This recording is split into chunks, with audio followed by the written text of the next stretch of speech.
여러분, 저 아프리카 대륙에 여러 나라들이 있는데 그 가운데 에티오피아 그러면 생각나는 게 뭐가 있습니까? 우리 청년들, 젊은 세대들 에티오피아 그러면 뭐가 제일 생각납니까? 커피. 그렇죠. 그 유명하거든요. 근데 50대 이상의 분들은 에티오피아 그러면 뭐가 생각납니까? 50대 이상 그러면서 여기를 바라봐서 기분 나쁩니까? 뭐가 생각납니까? 참정국 중요하죠. 여러분, 한국전쟁, 우리가 6.25 전쟁으로 풍전등화의 위기에 있을 때 16개 국가에서 파병을 해주었고요, 6개 국가에서 의료 지원을 해줬습니다. 그래서 한국전쟁의 참전국이 22개국이에요 그 16개국 파병국 가운데 하나가 에티오피아입니다. 근데 우리 어릴 때에는 에티오피아 그러면 이거 참전국 이전에 이게 대명사였습니다.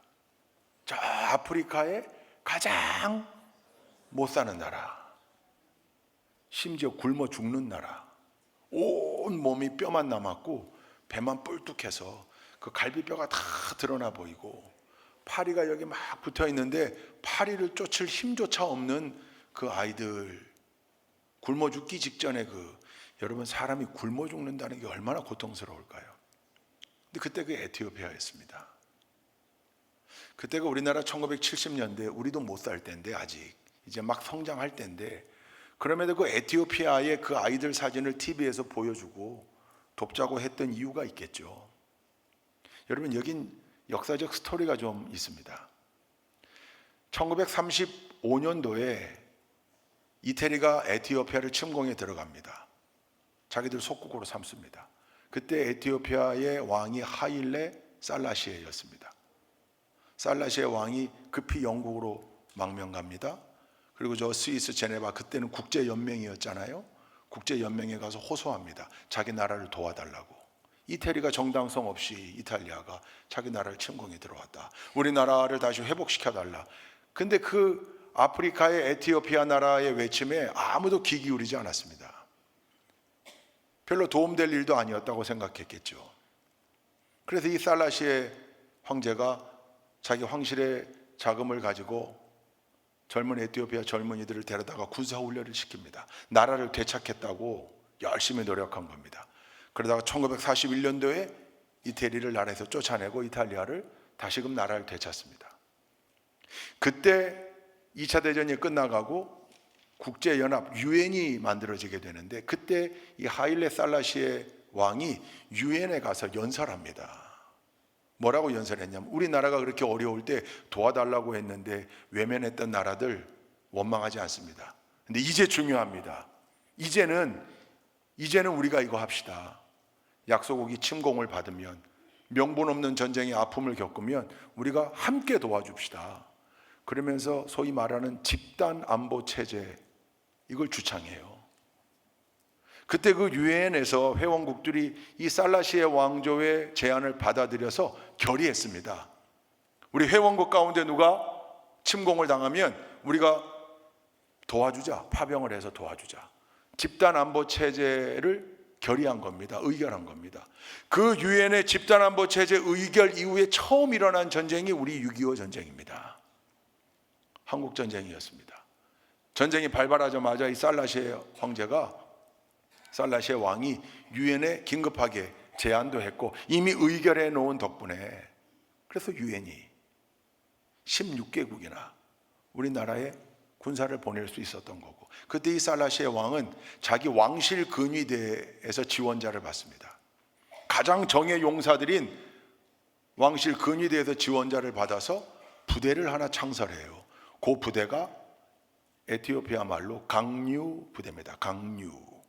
근데 그 에티오피아 말로 강류가 어떤 뜻을 가지고 있냐면 두 가지 뜻인데, 첫째는 혼돈 가운데 질서를 확립하다, 그런 뜻이 있대요. 이거 굉장히 은혜로운 단어죠. 혼돈 가운데 질서를 세우다. 하나님의 창조가 이렇게 됐잖아요. 무질서와 혼돈 가운데 질서를 부여하신 것, 그게 창조 아닙니까? 하나님의 방식. 그래서 우리 교회 공동체건 어디에건 늘 질서가 강조되는 이유는 하나님이 그 질서를 좋아하시는 하나님이요, 창조의 방식이에요. 그 뜻을 내포하고 있는 게 강류입니다. 여러분이 에티오피아의 사람이 성경에 나오잖아요. 누구죠? 에티오피아 내시 빌립이 만났던 간다게. 안 간다게? 간다게. 제주도 말로 간다게. 그럼 나 가는 중이야. 간다니까 이런 뜻인데. 그러니까 에티오피아는 아프리카 몇 안 되는 기독교 국가였어요. 강류라는 단어 속에 그런 의미가 들어가 있는 거죠. 두 번째 뜻은 초전박살. 싸운다? 그러면 초장에 끝내야 한다. 압도적 화력으로, 압도적 전투력으로 끝낸다. 그런 뜻이 있는 거예요. 부대 이름으로 아주 적합하죠. 강류 부대를 창설해가지고 한국으로 보냅니다. 여러분, 미군 수송선을 타고 무려 14,500km를 항해해가지고 부산항에 도착해요. 저 경기도, 저 강원도 화천에서 싸우고 있던 미 7사단 거기 배속이 됩니다. 도착해서 6주 동안 미군들하고 연합훈련을 남쪽에서 한 다음에 최전방에 미 7사단에 배속이 돼요. 여러분, 그때부터 놀라운 전투력을 발휘합니다. 에티오피아의 강류부대 부대원들이 에티오피아를 떠날 때 살라시의 왕이 이 군사를 모아놓고 송별사를 했는데 그 연설에서 뭐라고 그랬냐면 이렇게 연설했습니다. 우리 에티오피아가 항상 추구해왔던 세계 평화를 위한 집단 안보, 그것을 실천하기 위해 그대들은 오늘 장도에 오른다. 가서 침략군을 격파하고 한반도에 평화와 질서를 확립하고 돌아오라. 이길 때까지 싸워라. 그렇지 않다면 죽을 때까지 싸워라. 왕실 근위대에서 차출한 부대원들이잖아요. 황제가 이렇게 명령한 거예요. 여러분, 한국전쟁에 미 7사단에 배속이 돼서 작전을 하는데요, 미군들도 혀를 내둘렀다고 그랬어요. 그 용맹함에. 2차 대전의 참전 경험도 있고 황제에 대한 충성심도 뛰어났고, 그러니 이길 때까지 싸워라. 안 된다면 죽을 때까지 싸워라. 단 한 번도 아군의 시체를 적지에 두고 돌아온 적이 없대요. 늘 전사자들이 생겼을 거 아니에요. 늘 지독할이 많지. 놀라지 마십시오. 에티오피아 군 강류 부대가 한국 전쟁에서 크고 작은 전투 기록이 253차례입니다. 253차례에 253번 승리했다 합니다. 놀라운 일이죠. 전사 중에 전사, 위대한 전사들이었습니다. 이들이요, 자기들 파병지에서 받은 참전수당 조금 받은 거 그거 모아가지고 저 동두천에 우리 대한민국 전쟁 고아들을 위한 보육원을 만들었습니다. 그게 보하원입니다. 여러분, 그러니 6,000명이 넘는 군인들이 참전했고 123명이 죽었고 250여 명이 부상을 당하고 고국으로 돌아갔습니다. 더군다나 여기 우리나라 전쟁 고아들 살피겠다고 자기들 그 돈 모아가지고 보육원까지 만들어준 그 나라입니다. 그런 에티오피아를 커피의 나라, 가난의 나라로만 기억해서는 안 됩니다. 에티오피아는요, 은혜의 나라입니다. 잊어서는 안 되는 거죠. 제가 군목으로 목회하면서 후반기에 이 에티오피아 우리가 구체적으로 좀 돕자. 왜냐면요, 여러분, 그렇게 우리를 위해서 싸웠던 그 에티오피아 군인들이 고국으로 돌아가니까 이 살라시의 황제가 이들을 영웅으로 대접했고 토지를 하사했고 집도 줬습니다. 수도 아디스아바바에 코리안 빌리지를 만들었어요. 모여서 살 수 있도록 대우해 준 거예요. 그런데 목축업을 중심으로 하더니 에티오피아가 먹고 살만한 나라였는데, 아프리카에서 몇 안 되는 강한 나라였는데 7년 동안 비가 안 내립니다. 하나님도 야속하시지. 7년 동안. 그러니까 목축업이 중심인데 가축들이 먹고 살 풀이 없는 거예요. 가축이 다 죽습니다. 그러니 사람이 굶을 수밖에요. 어느 해인간 100만 명이 굶어 죽었답니다. 그러니까 배고픈 국민들이 들고 일어났는데 그 중심에서 선동한 친구가 맹기스투라는 군인이에요. 공산주의 깃발을 들고, 공산주의 깃발. 아마 그렇게 굶어 죽어갈 때도 좀 잘 사는 사람들은 잘 살았겠죠. 그러니까 이 국민들의 분노와 적개심을 활용해가지고 공산주의 깃발 들고 쿠데타를 일으켜서 정권을 잡습니다. 공산정부가 에티오피아에 세워져요. 공산정부가 에티오피아에 세워지니까 코리아 빌리지를 중심으로 살던 한국전쟁 참전 용사들이요, 대우받던 사람들에서 한순간에 역적이 됩니다. 왜? 공산군과 싸운 사람들이잖아요. 북한 공산군, 북계 공산군하고 싸운 사람들이잖아요. 그들을 잡아 가두고 핍박합니다. 그러니까 다 뿔뿔이 흩어지고 숨습니다. 자기 아버지가 참전 용사였다는 사실도 다 숨깁니다. 이렇게 살았던 이 사람들, 이제 최근에야 다시 그 후손들을 찾아서 우리가 보훈하자. 왜냐하면 힘들게 살았어요. 한국전쟁 참전해가지고 한국 한반도의 평화를 위해 싸웠다는 것만으로도 어려운 세월을 산 거예요, 그 후손들이. 그래서 이거 우리가 잊지 말고 좀 갚자. 그 에티오피아를 돕기 위한, 특별히 참전 용사의 후손들을 돕기 위한 단체들이 많이 세워졌고, 제가 군목으로 있을 때 우리 신우들에게 이 사연을 소개하고, 그러니 우리도 돕자. 그 후손들을 장학금 좀 보내자. 근데 니들 헌금할 돈 없으니, 많이 없으니 우리 한 달에 한 번 간식 먹지 말고 그 돈 보내자. 군인교회는 모든 예배가 끝나면 간식 줘야 되거든요. 근데 요거 한 달에 한 번, 한 주, 니들이 동의하면 그렇게 할게. 다 동의하는 거죠 뭐. 그리고 그 주에는 예배 인원이 적어요. 그래서 제가 그 다음부터는 언제 어느 주에 간식이 없는 주인지를 랜덤으로 했어요. 숨기고. 작년부터 우리 교회도 에티오피아 참전 용사들을 돕는 단체에 후원하고 있습니다. 귀한 일이죠. 여러분, 돌아오는 수요일이 한국전쟁이 발발한 지 75주년이 되는 날입니다. 75년 전에 발생했던 끔찍한 전쟁. 하마터면 한반도가 전부 빨간색이 될 뻔했는데, 그죠? 풍전등화의 위기에서 하나님 지켜주셔서 나라를 잃지 않게 되었고, 오늘 여기까지. 여러분, 얼마나 위대한 나라입니까? 할렐루야. 75년 전 한국전쟁을 기억하고 있는 분들이라면 적어도 80세 이상이겠죠. 영민한 분들은 5살 때 기억도 선명하게 하는 분들이 있더라고요. 통상 10살쯤 기억은 다 가지고 계시잖아요. 여기 계신 우리 어르신들, 끔찍했던 기억을 가지고 계신 분도 있고, 전쟁에 대한 기억들이 다 있으실 겁니다.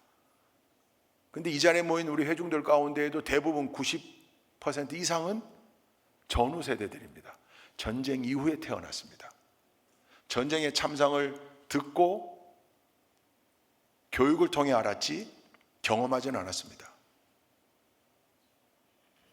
전쟁을 겪었던, 동족 상잔의 비극, 아픔을 겪었던 우리 전쟁 세대의 어르신들은 이제 자꾸 돌아가십니다. 전후 세대들이 이 대한민국을 이끌어가고 있습니다. 근데 이 전쟁을 잊어서야 되겠는가? 오늘 이런 경험이 있는, 이런 역사가 있는 우리 대한민국의 크리스찬들이 성경을 읽을 때 결코 그냥 쉽게 지나갈 수 없는 본문이 오늘 본문입니다. 오늘 여러분 2절 말씀 한번 읽어볼까요? 2절 본문. 전에 전쟁을 겪어본 일이 없는 이스라엘 자손의 세대들에게 전쟁이 무엇인지 가르쳐 알게 하여 주려고 그들을 남겨두신 전에 전쟁을 겪어본 일이 없는 이스라엘 자손의 세대들이, 이렇게 표현이 되어 있는데 개역개정에는 이렇게 나와요. 시작. 이스라엘 자손의 세대 중에 아직 전쟁을 알지 못하는 자들에게 그것을 가르쳐 알게 하려 하사 남겨두신 이방 민족들은.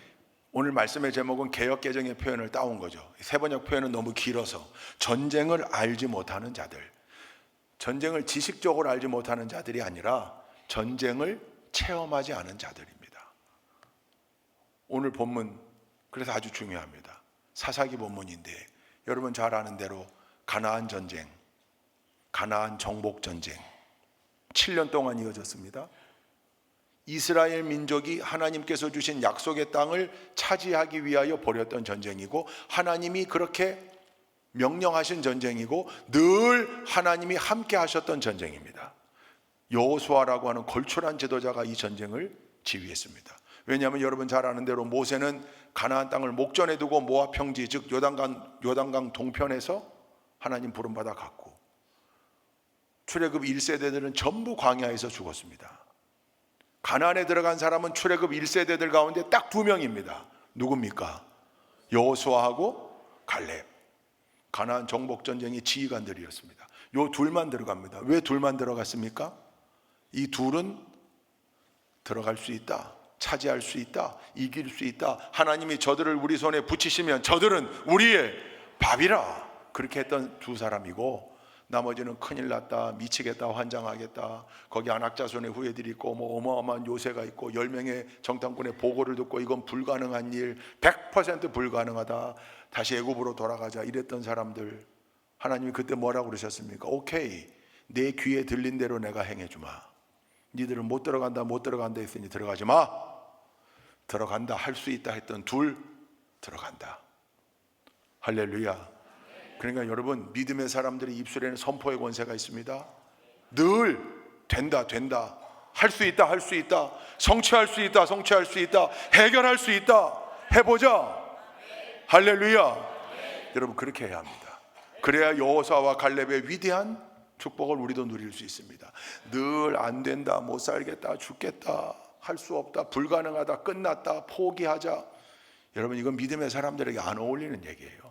하나님이 보시고서도 한심해 하시는 거죠. 야, 네가 누구 아들인데 지금 그렇게 얘기하고 있냐? 내 아들인데, 네가 내 딸인데, 내가 오른손을 들기만 하면 모든 게 다 이루어지는데. 할렐루야. 지금 나를 무시하는 거냐? 나를 없는 존재 취급하는 거냐? 이게 하나님 마음 아니겠어요? 그러니까 여호수아와 갈렙은 들어갑니다. 들어가서 가나안 정복 전쟁을 7년간 수행합니다. 땅을 분배합니다. 근데 우리가 이미 알고 있습니다. 그 땅에 사는 가나안 족속들을 완전하게 다 진멸했는가? 아니요. 곳곳에 남은 채로 하나님이 이제 분배하라고 했습니다. 하나님 뜻이었거든요. 근데 그게 오늘 여기 본문 말씀에 나와요. 1절 말씀 한번 본문 읽어보십시다. 1절 시작. 가나안 전쟁을 전혀 겪어본 일이 없는 모든 이스라엘 백성을 시험하시려고 주님께서 그 땅에 남겨두신 민족들이 있다. 여기 이스라엘 백성을 시험하시려고, 명확하게 시험, 여기 이제 테스트라는, 영문 성경이 테스트라고 다 나오는데, 이 테스트라고 하는 단어, 시험이라고 하는 단어가 사실은 3가지 단어 뜻이 있습니다. 히브리어 단어에 검사해본다, 맞나 안 맞나, 옳은가 그른가, 적합한가 아닌가 검사해본다, 이런 시험이 있고, 템테이션, 한번 유혹해본다, 유혹. 3번째는 단련시킨다. 이 3가지 의미가 있어요. 이 3가지 의미를 다 기억하고 오늘 본문을 읽어도 다 이해가 될 겁니다. 하나님 명확하게 말씀하셨어요. 남겨두신 민족들이 있다. 근데 이 이스라엘 백성들을 시험하려고 했다. 그리고 2절 말씀 읽습니다. 시작. 전에 전쟁을 겪어본 일이 없는 이스라엘 자손의 세대들에게 전쟁이 무엇인지 가르쳐 알게 하여 주려고 그들을 남겨두신 것. 그 시험의 내용이 뭐냐, 연단의 내용이 뭐냐, 훈련의 내용이 뭐냐 봤더니 전쟁을 알지 못하는 자들에게 전쟁 잊지 말라고. 여러분, 이게 무슨 뜻입니까? 전쟁을 왜 기억해야 합니까? 왜요? 어떤 영적인 의미가 있습니까? 아픔을 치유하지 말고 늘 아픔을 간직하라는 얘기입니까? 전쟁의 그 비극을? 아니요. 전쟁을 기억하라는 얘기는 누굴 기억하라는 겁니까? 하나님을 기억하라는 겁니다. 그 전쟁을 승리로 이끌어 주신 하나님, 그 전쟁에서 승리케 하신 하나님, 그래서 가나안 땅을 차지하게끔 하신 그 하나님 잊지 말라는 겁니다. 전쟁을 잊어버린다는 얘기는 그렇게 인도하신 하나님도 잊어버린다는 얘기 아닙니까? 그럼 여기 명확하게 나와 있어요. 전쟁이 무엇인지 가르쳐 알게 하여 주려고 남겨두었다, 그 말이에요.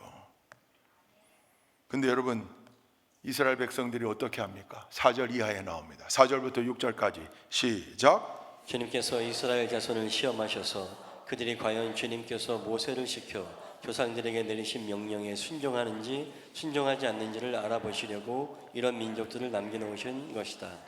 그래서 이스라엘 자손은 가나안 사람과 헷 사람과 아모리 사람과 브리스 사람과 히위 사람과 여부스 사람과 함께 섞여 살았다.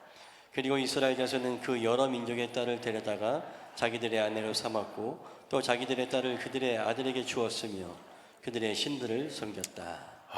여러분 1절에 2절에 4절에 하나님이 그 민족들을 조금씩 남겨두신 이유를 명확하게 설명하고 있는데 5절 6절 비극으로 갑니다. 그 하나님의 의도에 부합하지 않고 이들은 오히려 남겨두었던 그 우상을 섬기는 이방 민족들과 통혼했다. 딸을 주고 사위 삼고. 여러분 다문화 가정이 무슨 문제입니까? 지금은 아무 문제 없죠. 근데 여기의 뜻은 뭡니까? 여러분 모압 평지에서 모세가 가나안 땅을 목전에 두고 자기는 들어가지 못하면서 이제 이별해야 되는 이스라엘 백성들에게 피를 토하는 심정으로 외쳤던 그 설교가 신명기인데 거기 계속 끊임없이 나오는 게 뭡니까? 하나님을 기억하라. 광야에서 어떻게 우리를 인도하셨는지 기억하라. 그러면서 뭐라고 그럽니까? 가나안 땅 들어가 정착하거든 절대로 거기 있는 우상을 섬기는 이방 민족들을 따라 우상을 섬겨서는 안 된다. 여러분 통혼했다는 의미가 뭡니까? 자기 아내로 삼고 며느리로 삼고 사위로 삼고 했다는 게 뭡니까?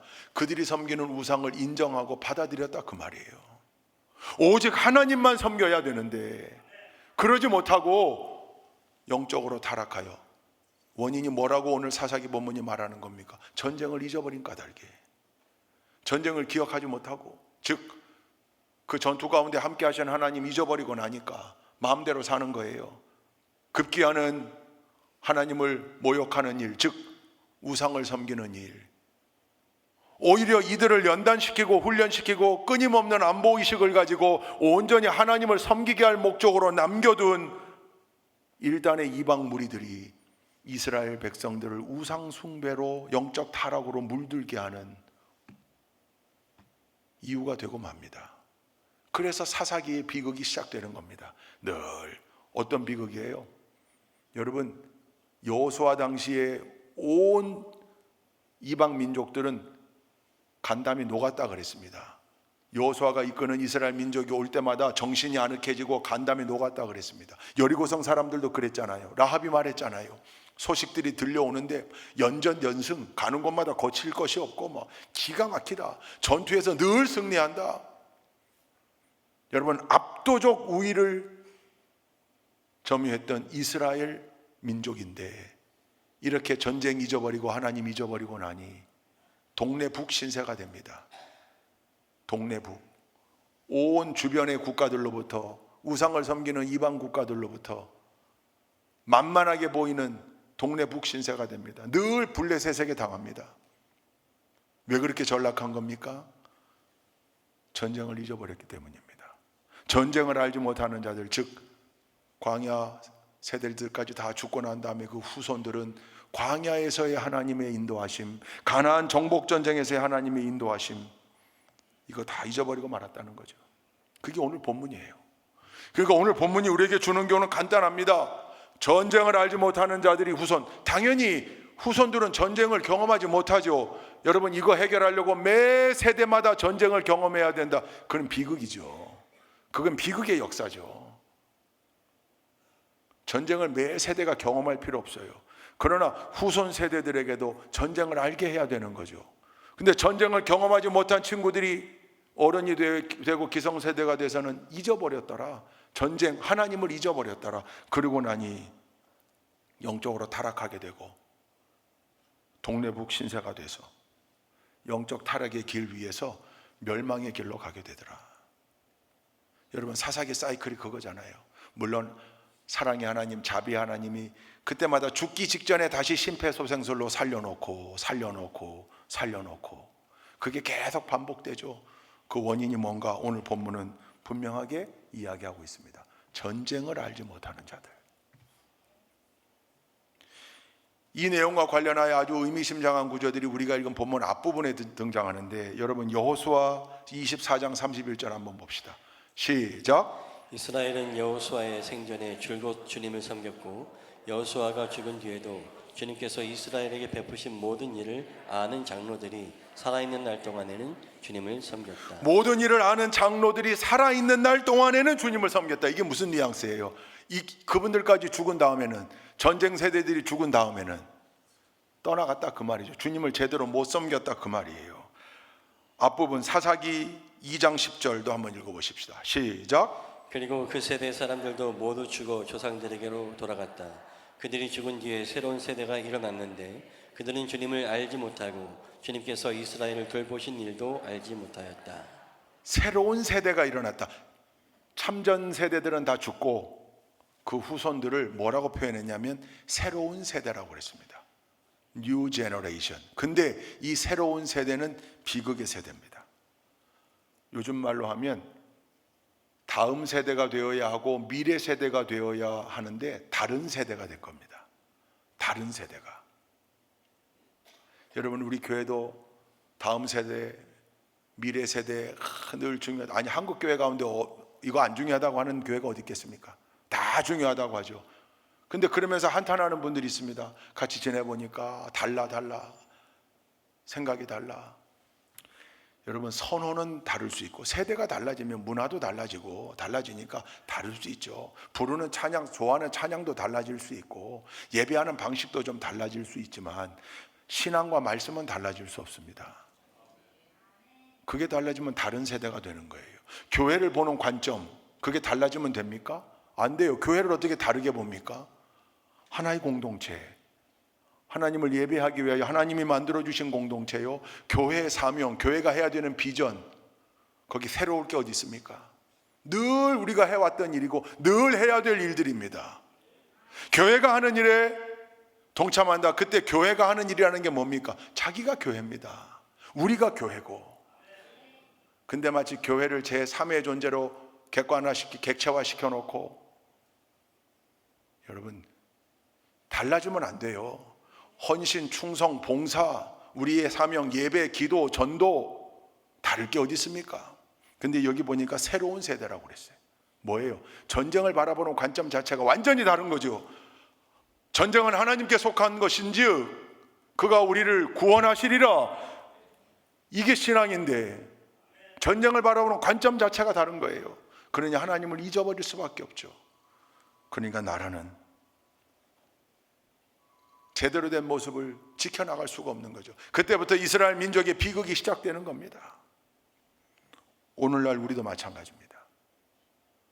한국전쟁을 경험한 아픔의 역사를 가지고 있는 우리, 오늘 이 본문을 바라볼 때, 오늘 이 자리에도 지금 전쟁 세대의 어르신들이 계신 반면 90% 이상은 전후 세대들입니다.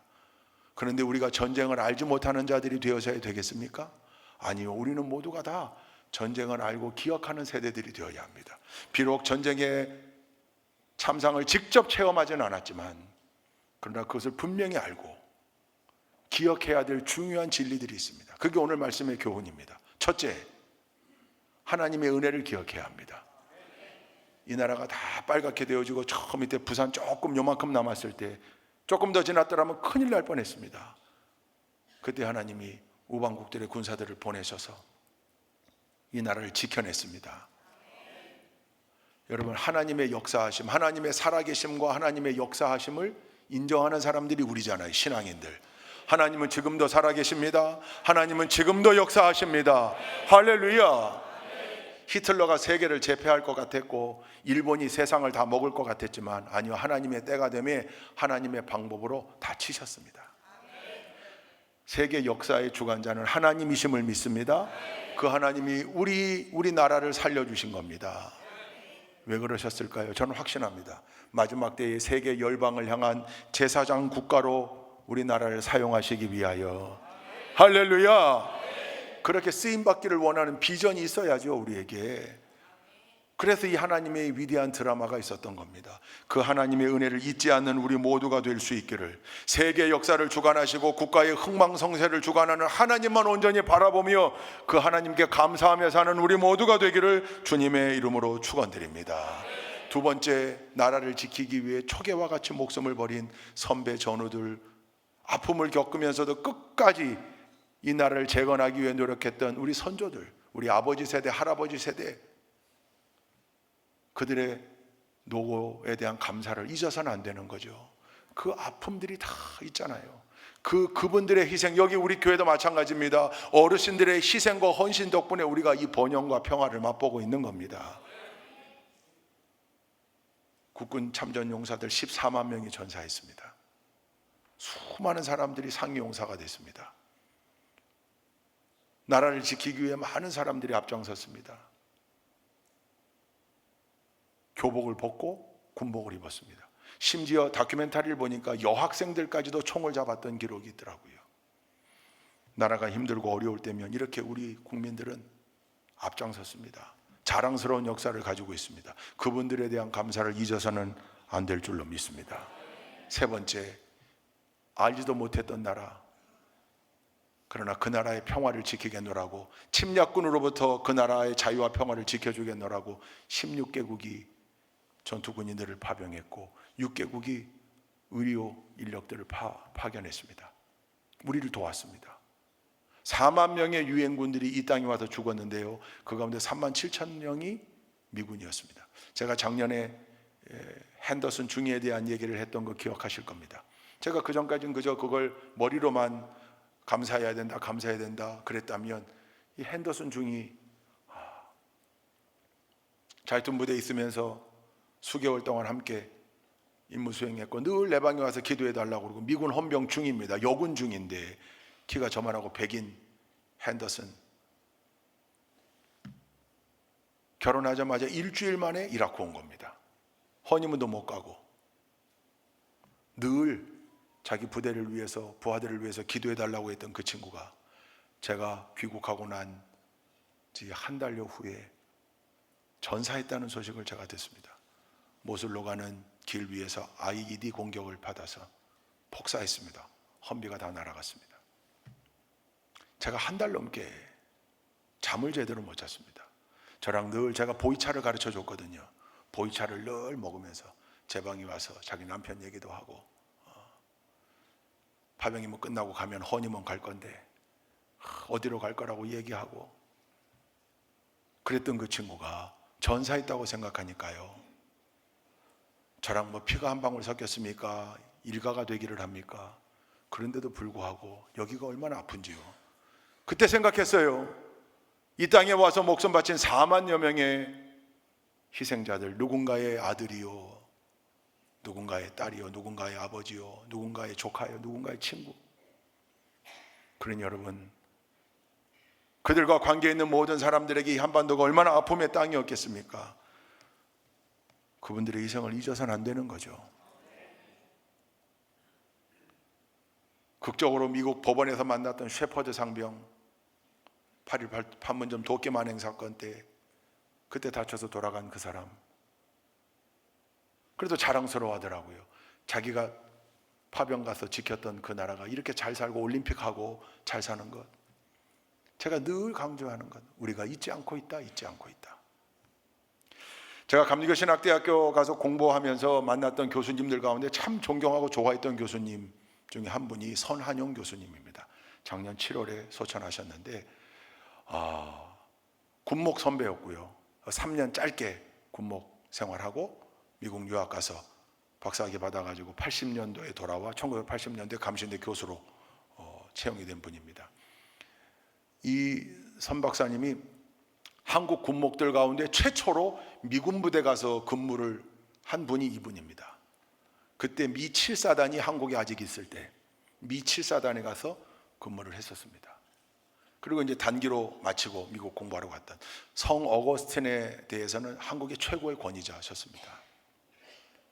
근데 2002년도 6월에 제가 학교를 들렸을 때 이 선 교수님이 전군목 잘 왔다고, 그러니 저한테 낡은 사진 한 장을 보여주는 거예요. 그게 사진 1번입니다. 이 사진을 저에게 주시면서, 이게 이제 무슨 사진이냐면 1958년도 6월 21일 날 미 7사단에서 근무할 때 미 7사단 장병 가운데 헌트 소령, 머피 중위 두 사람이 6년 전인 1952년 한국전쟁 막바지에 아군 포병 화력작전을 돕기 위해서 항공 정찰 나갔다가 그만 공격받아 떨어져 죽었거든요. 전사한 두 사람의 기일에 이 두 사람을 기리는 추모비를 하나 만들고 행사를 했다는 거예요. 그때 한국군 장성들도 많이 오고 미군 장성들도 많이 오고 행사를 크게 했는데, 그때 대표 기도를 성 교수님한테 시켰다는 거예요. 한국군 채플린이 기도하는 게 의미가 있겠다. 그래서 본인이 기도문을 잘 써가지고 그날 감사 기도를 하고 제막식을 하고 찍은 사진이에요. 이 사진을 자기가 간직하고 있다가 잃어버렸는데 그 몇 달 전에 의정부 캠프 레드클라우드 미 2사단에 가가지고 채플에 가서 설교 마치고 난 다음에 미군 채플린이 저 사진을 발견하고 주더래요. 이게 선 교수님 당신 거 아니냐고. 맞다고 내가 이거 잃어버렸었는데 자기네가 자료 찾다가 이게 사진이 보여서 하나 빼놨다고 가져가시라고. 그래서 이걸 받아와서 내가 여기를 꼭 다시 가보고 싶다. 내가 그때 대표 기도를 했던 그 추모비 그게 있을 텐데 거기 다시 가보고 싶다. 그게 2002년도 6월 초예요. 저한테 주시면서 정 목사가 한번 찾아보라고. 이 지역이 어디입니까, 목사님, 교수님? 모르겠고 동두천에서 헬기 타고 15분에서 20분 정도 북쪽으로 날아갔어. 그리고 활주로가 있었어, 활주로. 그게 끝이에요. 이 두 가지 단서를 가지고 한번 찾아봐 달라는 거예요. 아마도 군부대이지 않겠냐는 거죠, 항공부대. 제가 저 사진을 가지고 와서 존경하는 교수님이 부탁하신 거니까 지도를 펴놓고 헬기로 15분에서 20분에 도달할 동두천을 찍고 컴파스로 그걸 원을 돌려가지고 다만 북쪽으로 한 열흘 동안 계속 항공부대들을 찾아다닙니다. 근데 없어요. 알질 못해요. 저런 비석이 있으면 부대원들이 알 텐데요. 알질 못해요. 이거 아마 없앴는가 보다, 부셨는가 보다, 그렇게 생각하고 있다가 이동에 있는 509 항공대, 제가 5군단 특공에 있을 때니까 그 바로 앞에 부대예요. 잠깐 볼 일이 있어가서 대대장하고 얘기하고 있는데 이 얘기를 예하 2중대에서 500MD 몰고 왔던 중대장이 목사님, 우리 부대 한켠에 이거 비슷한 게 있긴 있는데 이거는 아닌데 이런 모양은 아닌데 뭐가 하나 있습니다. 풀 속에 있어가지고 사실 잘 발견 못하고 그냥 방치되어 있는데, 그래 갔더니 그 500MD 헬기를 타고 즉각 갔죠. 갔더니 저거니까 다르잖아요. 근데 저게 지금은 다 예초를 해가지고 이제 정리를 한 거고 막 풀이 이렇게 자라서 사실 발견하기가 어렵더라고요. 근데 저긴 제가 안 들렸던 곳이거든요. 그래서 가서 풀을 깎고 저 모양을 본 거예요. 위에 동판이 있는데 읽을 수가 없어요. 그래서 화학약품으로 갔다가 싹 주임원사가 와가지고 싹 닦고 놨더니 글쎄 이거인 거예요. 여기 보면 헌트 소령하고 머피 중위가 1952년 6월 21일 항공작전, 정찰작전을 위해서 나갔다가 전사했다. 그들을 기리며 이 추모비 만든 동판. 1번 사진 열어봐 주세요. 저 1번 사진인데 저건 대리석으로 딱 돼 있는 건데 다르잖아요. 왜 다른가 봤더니 그 두 사진에 보면 그 두 사진을 보죠. 저게 지형이 같아요. 뒤에 산세가 같아요. 원치인데. 근데 옛날 조자리에 저 헬기 경납고가 들어선 거예요.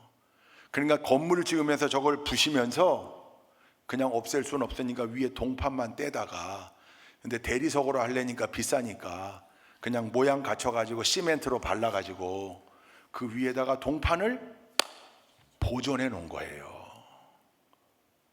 전날이요 2002년 6월 20일이었어요. 저들이 전사한 지 또 제막식 행사를 한 지 하루 전날이에요. 6월 20일 날 제가 선 교수님한테 전화해, 저도 저거 닦으면서 그 헌트, 머피, 7사단 마크 나오고 하면서 막 전율이 일었는데 전화했더니 선 교수님 너무 좋아하시는 거예요. 마침 그게 하루 전이니까 그날 다음 날 44년 만에 앞에 와서 헌화하고 다시 기도하자고 급히 미군 부대에 연락해서 채플린들하고 다 오기로 했는데 저때 무슨 사건이 있었냐면 효순 미선 양이 미군 전차에 의해서 사망했던 사건 직후예요. 점점점 반미 시위가 많아지니까 미군 당국에서 모든 미군들은 영우에 나가는 걸 금지하는 바람에 아무 미군들이 못 왔어요.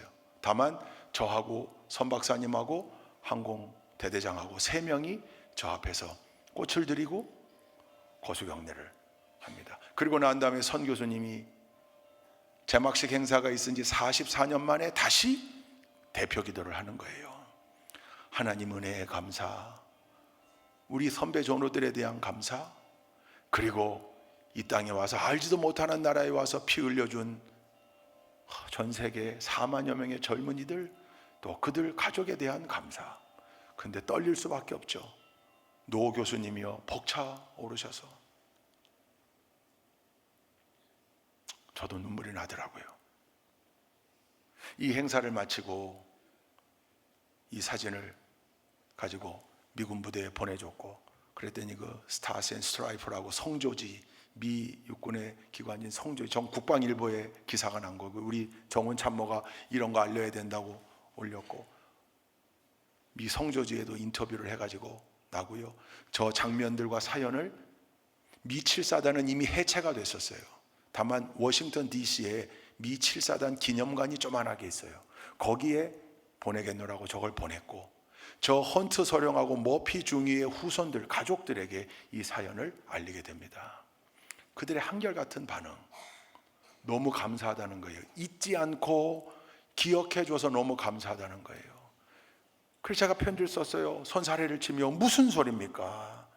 우리 한국 사람들은 우리나라를 지키기 위해 이 땅에 와 헌신한 수많은 전사자들과 그 가족들의 슬픔을 잊지 않고 기억하고 있다. 기억하고 있다. 여러분, 그들이요, 우리가 그걸 기억하고 있는 것만으로도 어마어마하게 위로를 받고 오히려 감사하더라고요. 우리 크리스찬들이라면 그래야죠. 크리스찬들에게 제일 어울리지 않는 사자성어, 배은망덕. 이거는 크리스찬이 아닌 거죠. 하나님의 은혜를 잊어버리고 배신하면 크리스찬이 아닌 거죠. 사람의 은혜도 잊어버리고 배신하면 하나님의 자녀답지 않은 거죠. 우리는 언제나 그 은혜를 기억하고 감사할 줄 알아야 되죠. 여러분,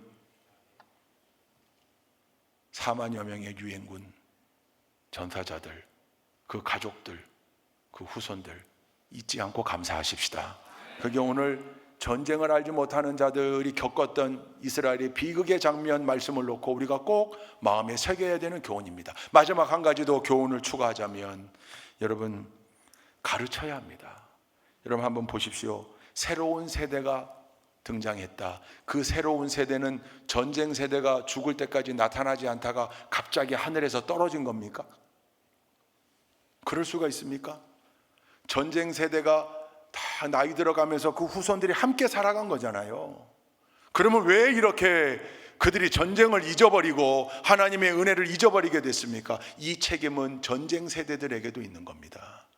왜요? 안 가르쳤거든요.